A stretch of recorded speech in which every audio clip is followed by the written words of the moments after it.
apžvelgsim elektrinės skardos žirklės, tiksliau akumuliatorinės skardos žirklės. Tai šitas daiktas vadinasi kaip skardos žirklės, nors realiai jis yra skirtas ne tik skardai. Tai su juo galima kirpti kiliminę dangą, plasmasę, skardą, kas su stogais dirba, su apskardinimu, palangiam kažkokiom šios daiktus naudoja. Tai jisai, žodžiu, pritaikomas yra daug, netgi medžiagai kirpti. Taigi trumpai pasižiūrim būtent kaip jisai veikia. Tai labai paprastai, tai yra tiesiog du greičiai jo, tai vienu greičiu jis dirba pakankamai greitai ir yra kitas greitis.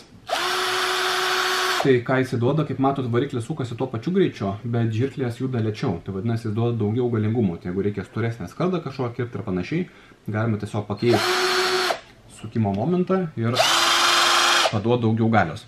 Kitas patogus dalykas yra, kad jis yra reguliuojamas. Tai vadinasi, aš galiu tiesiog pasukti, kaip man reikia. Vieną, kitą pusę ir žirklės vis tiek puikiai veikia.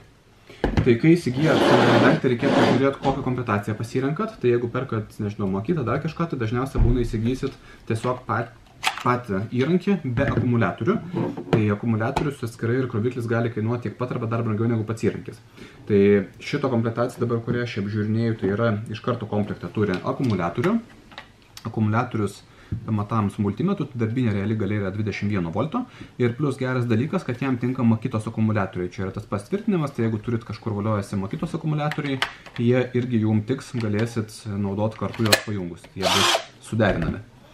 Taip, toliau tada. Komplektai gaunat gerą patogų lagaminą, kur telpa visas daiktas yra patogu nešiot.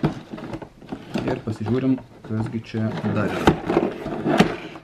Užtinkovimą atsidaręs aš jį. Taip, tai gaunam aišku instrukciją, tai gaunam antrą akumuliatorių.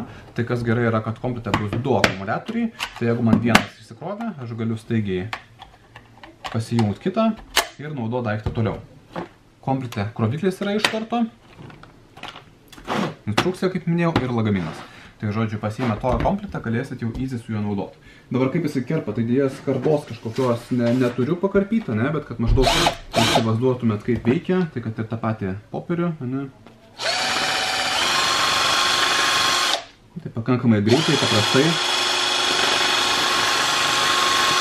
Šiaip kiek mačiau,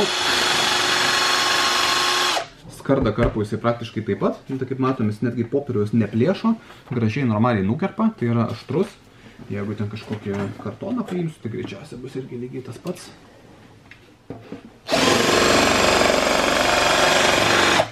Tai irgi važiuoja labai lengvai. Tai mačiau tiesiog video, kaip žmonės dirba su stogais. Tai skardas mačiau, kad labai lengvai irgi kapoja, karpo. Taip pat jeigu dirbat su metalu, su skarda, su plastiku arba kažkur, kur jums reikia ką nors karpyti, tai gali būti tikrai geras pagalbininkas jums prie darbo.